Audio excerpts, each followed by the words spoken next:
ये सदगुरुदेव भगवान की जय।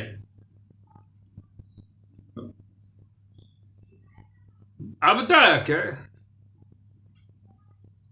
जो वेद में पारिभाषिक शब्द आए हैं उन पर उनका सहज रूप में व्याख्या करके और उसको स्पष्ट करने का प्रयास करने के क्रम में रीत, मूर्धा, नाम और सुकृत शब्द का प्रयोग चारों वेदों में जिन जिन ऋचाओं में आया है उनमें से कुछ प्रमुख ऋषियों के ऋचा को संदर्भ के रूप में उद्धृत करते हुए उसकी व्याख्या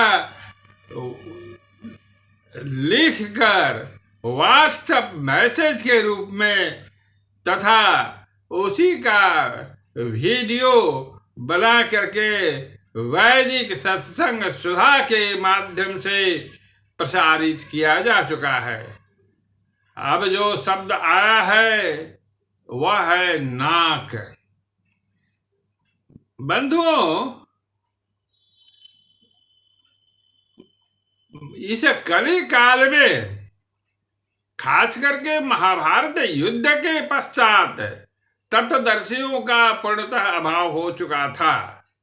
तत्वदर्शी के नहीं रहने से हम प्रकृति पार भी अपनी चेतन आत्मा से शरीर में रहते हुए प्रकृति से असंग होकर के साधना कर सकते हैं, यह ज्ञान विलुप्त हो चुका था। ऐसी परिस्थिति में परमात्मा के व्याप्ति के एक भाग निचला हिस्सा और 3 भाग जो ऊपरी हिस्सा है, दोनों के संधि स्थल पर बने हुए सूक्ष्म मार्ग जिसको नाका द्वार कहते हैं, उसका ज्ञान बतलाने वाला कोई नहीं रहा था। वहां की हम साधना नहीं कर पा रहे थे। आज उसी नाक शब्द को जो अति संकीर्ण मार्ग है, जिस मार्ग से केवल आत्मिक शक्ति जिसको सुरति कहते हैं वह भी नहीं पार पाती है, हो सकती है, तब वह निरति का रूप धारण करके और सदगुरु के सहायता से ही वहां पार कर पाती है। तब हम परमात्मा का साक्षात्कार करने में सक्षम होते हैं। बंधुओं, इस विषय में जो वैदिक संदर्भ हैं उनमें जो सबसे महत्वपूर्ण मेरे समझ से है वह है पुरुष सूक्त। पुरुष सूक्त में बहुत स्पष्ट शब्द आया हुआ है, त्रिपादोर्ध्व उदयित पुरुषः पादोश्चेहा भवत्पुनः। या इस मंत्र का चाहे वो कोई भी कर्मकांड हो रहा हो वहां पाठ अवश्य किया जाता है, लेकिन इस मंत्र के भाव को कोई समझने का प्रयास नहीं करते। न तो पाठ करता समझते हैं न यजमान समझते हैं। केवल इस मंत्र को बोल करके हुआ कि पुष्प अर्पित कीजिए, बस पुष्प अर्पित कर देते हैं।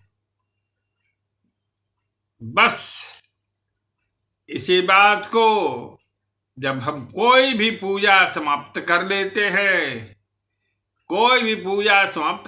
हैं, तो एक पुष्पांजलि देने का विधान बना हुआ है। हाथ में पुष्प लेकर के और बोलते हैं, यज्ञेन यज्ञमयन्त देवास्तान् धर्माणि न्यासन् तेह नाकः।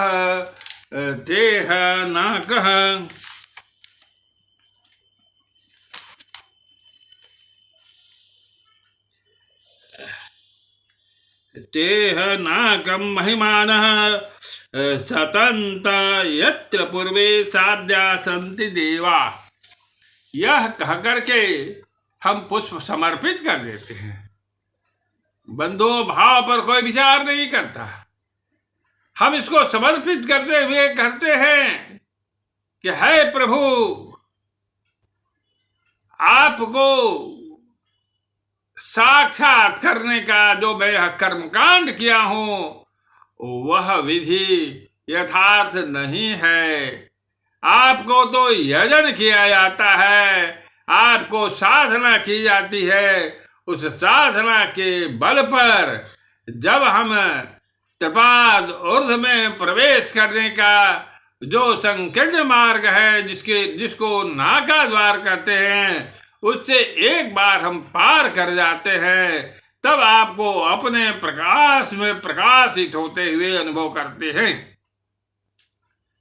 अपने प्रकाश में प्रकाशित होते हुए अनुभव करते हैं। इसी मार्ग से हमारे बहुत से पूर्व पुरुष आपका साक्षात्कार कर चुके हैं। हम भी यह कामना करते हैं कि हमको भी वह मार्गदर्शक मिल जाए, जिससे कि हम उस मार्ग से का अनुसरण करके और आपका साक्षात्कार करके कृतकार्य हो जाए। बस यही भाव है। अब कल से एक एक वैदिक संदर्भ पर व्याख्या किया जाएगा। बोलिए सद्गुरुदेव भगवान की जय।